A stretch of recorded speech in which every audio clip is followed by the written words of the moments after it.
করি নাহমাদুহু ওয়া নুসাল্লি আলা রাসূলিল কারীম আলা আলিহি ওয়া সাহবিহি আজমাইন আউযু বিল্লাহি মিনাশ শাইতানির রাজিম বিসমিল্লাহির রহমানির রহিম।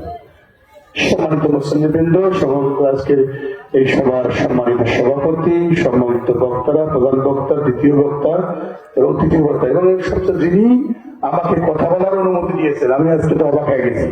আজ থেকে 2 যুগ আগে রব্বানি ভাইয়ের আমার মনে আছে, আমি কথা শুনছিলাম কি কাজওয়ার ইকবাল ভাই একটু নরম হয়ে গেছে, আমি সুন্দর হয়েছে অবশ্য, আমি তো অবাক হয়ে গেছি। আমি তো ইকবাল ভাই দেখতে, কিন্তু ইকবাল ভাই কিনা বলে আমি ইকবাল ভাই, তার মানে বহু বাজে। আমি কিন্তু ইতিপূর্বে 4টা চেয়ারম্যান ছিলাম, 4বার ইউনিয়ন পরিষদের চেয়ারম্যান ছিলাম, 4বার আবার উপজেলার চেয়ারম্যান ছিলাম।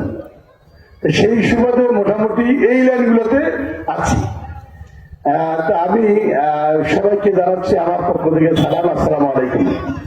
সম্মানিত উপস্থিতবৃন্দ, আমার একটা সর্বক্ষণ একটা কথা বলি, আমার চেয়ে যে বেশি ভালো জানে, আমার চেয়ে যদি আলেমে দ্বীন কোরআন এবং হাদিসের আলোকে পাণ্ডুলিপি যার মধ্যে বেশি আছে, তাকে বসে রেখে তার সামনে আমি কথা বলা এটাও বেয়াদবির শামিল মনে করি। তারপর অনুমতি সাপেক্ষে আমার বড় ভাই আমাকে দিয়েছে, শুকরিয়া আদায় করি সেই মহান আল্লাহ পাক রব্বুল আলামিনকে, যিনি উনি যদি বেয়াদবি মনে না করে তাহলে হয়তো 2 মিনিট আপনার সামনে কথা আমি অলরেডি বলতেছি ইনশাআল্লাহ। আল্লাহ যেন আমাকে বলার এবং আপনাদেরকে বোঝার তৌফিক দান করে। প্রিয় উপস্থিতি, আমি শুধু একটু কথা বলি, সেটি হলো এই মসজিদের অভিযান কেন্দ্রীয় জামে মসজিদ এই এলাকা এটা মসজিদ নির্মাণে, কারণ এটি কিন্তু বসে থাকার কোনো সুযোগ নাই। আপনি দান দিলেও এটা হবে, আপনি কিছু দিলেও হবে, না দিলেও হবে, কারণ এটা থেমে থাকবার নয়, এটা হবেই। কিন্তু সবার সম্মতিক্রমে যখন একটু সহযোগিতা করবেন সেটা আরো সুন্দর হবে। এটা এমন একজন লোক আসবে একাই নির্মাণ করে দিয়েছে, কারণ আপনার জীবনের দান তো আপনাকে করতেই হবে। কারণ মানুষ মরে যাওয়ার পর যে 3টি আমল চালু থাকে, সেই 3টি আমলের মধ্যে হচ্ছে সদকায়ে জারিয়া, এই কাজগুলা। তারপরে হলো আপনি ইসলামী শিক্ষা, পরের কাজটা হচ্ছে নেক সন্তান। তার মধ্যে পড়ে গেছি, কিন্তু দান খারাপ পড়ে গেছি সরকারি জারিয়া প্রথম মরে যাওয়ার পরে। তো আপনি যখন মরে যাবেন, মরে যাওয়ার আগে এটা আপনার করে থাকবে না আপনার অ্যাকাউন্ট, নাকি জমা হবে আস্তে আস্তে আস্তে। আর ফ্লাক্সিলেট করে যদি পাবাস্থান করবো, তাহলে আপনি এক সন্তান আপনার জন্য দোয়া করবে। তাহলে সরাসরি যেমন টাকা পাঠাই ফ্লাক্সিলেট করিয়ে, ঠিক কবরে আবার ফ্লাক্সিলেট করে দেওয়া যায়, একমাত্র সন্তান যদি বাবার জন্য দোয়া করে। কি বুঝতে পেরেছি? আমি মোকাররম হোসেন সুজন আপনাকে এই কথা বলতে আসিনি গাঁজা ছেড়ে দেন, মদ ছেড়ে দেন, এই কথা বলতে আসবো না। খারাপ কাজ ছেড়ে দেন এই কথা বলার ক্ষমতা আমার নাই, এই আদেশ আমি আপনাদের করবো না। আমি বলবো এতটুকু, আমার খালাক্তুম জিন্না ইনসা ইল্লা লিয়াবুদুন, আমি শুধু মানব ও জিন জাতিকে তৈরি করেছি শুধু আমার ইবাদতের জন্য। কথা কি বুঝতে পেরেছি?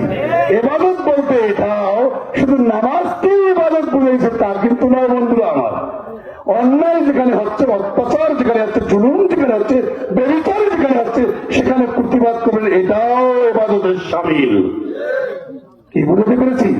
আমি কেন বলিনি আপনাদেরকে একটা কথা বলে দিছি, আমি ওই আদেশ করবো না, আমি শুধু আদেশ করছে, আপনাকে আদেশ করছে কি আল্লাহ বলে দিচ্ছে ইন্না সালাতা তানহা আনিল ফাহশাইল মুনকার।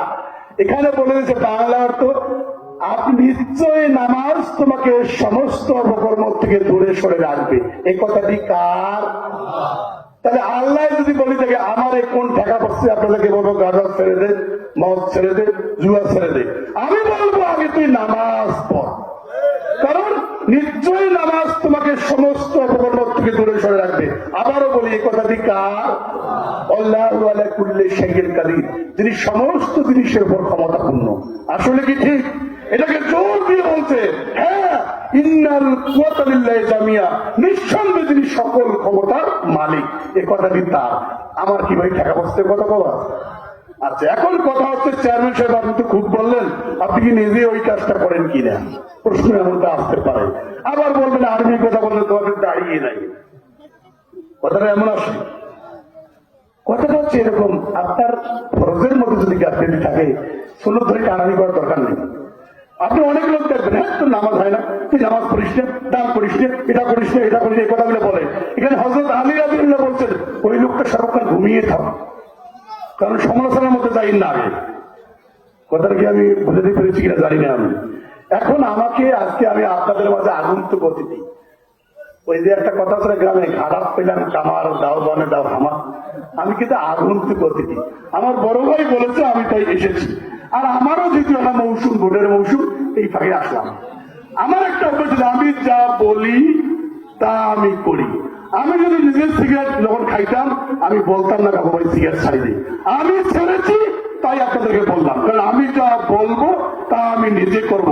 আমি যদি নিজেই না করি তাহলে আমার আমলের গাছে আমি ফাঁসিকের মধ্যে পড়ে যাবো। অর্থাৎ আমার কথা এবং কাজের মিল থাকতে হবে। এত ইসলামী তাফসীর করি, এত তাফসীর, মানুষ তাফসীর হয় না, কারণ যিনি যে বক্তারা অনেক সময় বলে ওরা নিজে করেই না। এটা একটা সমস্যা। এখন আমি যা বলবো তা আমাকে কিন্তু করতেই হবে। এখন পরিশেষে কথা হচ্ছে, যেহেতু আমি এই এলাকায় কোনোদিন আসি নাই, আমি প্রথম এই মাহফিলটাতে এটা আমার মনে থাকবে। মানুষ তো নাকি এখানে আমার কিছু আসলে দেওয়ার কিছু, এখন তো কিছু একটা দেওয়া লাগবেই। 10 টাকাও দান, 1 টাকাও দান, 2 টাকাও দান নাকি। অনেকে আবার করে কি, আমার টাকা আছে এই মসজিদ আমি একা নির্মাণ করে দেবো। দান 2 ধরনের, একটা হচ্ছে প্রকাশ্য দেবেন, একটা হচ্ছে গোপনে দেবেন। প্রকাশ্য দেওয়ার অর্থ কি, মানুষকে উদ্বুদ্ধ করার জন্য। আর গোপনে দেওয়ার তো এমন ভাবে দেবেন যেটা যেন কেউ না জানে। তার প্রকাশ্য দান দেওয়ার তো প্রতিযোগিতামূলক দান আরো বেড়ে যাবে। কি বলো ভাই? হ্যাঁ, এটা একটা বিষয়। তো এই জন্য আমি একটু যতটুকু পারি একটা কারণে একটা সহযোগিতা থাকবে। একটা দুনিয়াতে যে মসজিদ নির্মাণ করলো, আখেরাতে একটা বিশাল বাগান পেইবে, একটা বাড়ি পেইব না বিহার। আমার আবার চাওয়াটা কি, যে একা সবার সহযোগিতা থাকলে কি হবে, ওই মসজিদের একটা মানুষ বেশ করে গেলে এখন বাগান, একটা বিশাল বাড়ি কি পরিস্থিতি এখন যায় কি। অতএব এখানে সবার সহযোগিতা থাকতে হবে। কারণ প্রত্যেকটা জিনিসের, যেমন শরীরের জাকাত কি বলেন, কুল্লে শাইউন যাকাতুন যাকাতুল জিসমে সাওমা, প্রত্যেকটা জিনিসের জাকাত আছে, শরীরেরও জাকাত আছে। শরীরের জাকাতটা কি, রোজা। এখন ওই আপনার শরীরের বিভিন্ন অঙ্গ, যেমন চুল, এটারও জাকাত আছে, কারণ ওই যে শরীরেরা নেয় না। এখন শরীরের জাকাত যেমন রোজা, রোজার ফিরে আবার আরো অন্য যা আছে দান করার, তার মধ্যে মনে পড়ে গেছে, এটা চালে যাবে, এটা দিতেই হবে। তা আমি কথা বেশি বলি না, আমি বড় ভাই আর বসে রেখে আপনাদের সাথে না বলি। আমার অনুরোধ থাকবে এতটুকু, আপনাদের যেহেতু আমি দীর্ঘদিন একজন ইউনিয়ন পরিষদের চৌকিদার যদি দফা ধরা হয়, সহকারী শিক্ষক যেমন প্রধান শিক্ষক হয়, পুলিশের কনস্টেবল যদি দারোগা হওয়ার শর্ত থাকে, আমি দীর্ঘদিনের একজন জনপ্রতিনিধি, বারংবার ইউনিয়ন পরিষদের চেয়ারম্যান হয়েছিলাম। পাবলিক ভালোবেসে আমাকে প্রত্যক্ষ পরোক্ষ ভোট দিয়ে গুজরাট চেয়ারম্যান বানিয়েছে। আমার সামনের স্বপ্ন দেখাটাই স্বাভাবিক, কারণ মৃত মানুষ কোন স্বপ্ন দেখে না, জীবিত মানুষ যদি স্বপ্ন দেখে, স্বপ্ন ছাড়া যদি মানুষ বাঁচে না। এজন্য আমার সামনের স্বপ্ন দেখাটাই স্বাভাবিক। অতএব ইউনিয়ন চেয়ারম্যান হয়েছি, উপজেলা চেয়ারম্যান হয়েছি, এমপি স্বপ্ন দেখাটা স্বাভাবিক। কি বলো ভাইয়া? তারই ধারাবাহিকতার আলোকে আমি আপনাদের সামনে দাঁড়িয়েছি। আমার এই অনুষ্ঠানে আমার একজন বড় ভাই, শ্রদ্ধাভাজন বড় ভাই, আমার ওখানে দীর্ঘদিন মাদ্রাসার চাকরি করে। আমার এই বড় ভাইয়ের সাথে মাঝে মাঝে কথা হতো। শুধু চাকরি না, উনি আমার জেল পার্টনারও। জেল পার্টনার বলুন তো ছিলাম আমি, কিন্তু কয়বার জেল কাটছি। এবার খারাপ ভাবিয়েন না, জেল এটাও একটা ভালো নিয়ামত। রেজেকের ফায়সালা করে কায় বলুন তো। তার জেলে যদি কারো রেজেক থাকে, আর মা খাসির মাংস, গরুর মাংস, মুরগির মাংস যদি রান্না করি থাকে, আর আমার রেজেক যদি ফায়সালা যদি জেলখানায় থেকে থাকে, তাহলে কোনো কাজ হবে? কারণ আল্লাহ যদি কারো মাথার চুল ধরি টানে, তাম এই ওয়ার্ডের মানুষ যদি কোমর ধরি টানের কাম হইবে। তা আমি আর কথা না বলি, এই বলার মধ্যে বলার অনেক ইচ্ছা জাগে, বলবো ঠাই ঠাই। আমি আমার প্রধান বক্তা আর বসে রেখে এই বেয়াদবি করার ক্ষমতা আমার আর নাই। আমি আপনাদের সবার সহযোগিতা চাই, এবং যদি আল্লাহ পাক আমাকে হায়াতে বাঁচে রাখে, বলেন আমি এমপি হইলাম, মন্ত্রী আমাকে বানাইলো, আর পরের দিন ডাক্তার বললো তোমার কলকে এখানে চলে না, কোনো কাম হইবে, তাহলে মন্ত্রী বললে এমপির মধ্যে দেখার সময় নেই, করলেই যদি চলে না, মরি যখন যাবার লাভ কি? তার মানে সবচেয়ে ভালো হচ্ছে আপনাদের কাছে দোয়া চাই, আমার আল্লাহ পাক যদি আমাকে সুস্থ রাখে, দোয়াটুকু করবেন। আপনারা আমার জন্য দোয়া করবেন, আমি আপনাদের পরিবারের জন্য দোয়া করব। আর সবচেয়ে ভালো নিয়ামত হচ্ছে সুস্থ থাকা। মানুষের জীবনে বেঁচে থাকাটাই আশ্চর্য, মৃত্যুটাই স্বাভাবিক। এই স্বাভাবিক আর আশ্চর্য নিয়েই আমাদের জীবন। আমার তৌফিক ইল্লা বিল্লাহ। আসসালামু আলাইকুম রহমতুল্লাহ।